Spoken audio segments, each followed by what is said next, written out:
I think for me, the main kind of insight or aha moment had to do, first of all, with, of course, understanding the complexity of this problem in financial incentives in the health system. I appreciated that partly before, but the forum really, the dialogue really drove home that problem. And I think secondly, the issue of the interplay of the different kinds of funding channels and how they relate to incentives, and again, the complexity and the difficulty of thinking through the interactions of them to come up with good policy recommendations. Well, I think for me, again, this idea of complexity in the interaction both between different sectors, different funding streams.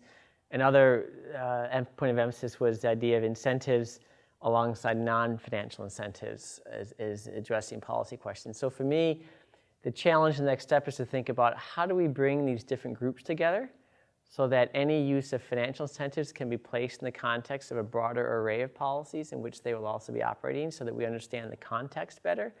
and that their role can be defined, and we can ensure that the different policies, not just incentives, but the incentives next to other policy mechanisms,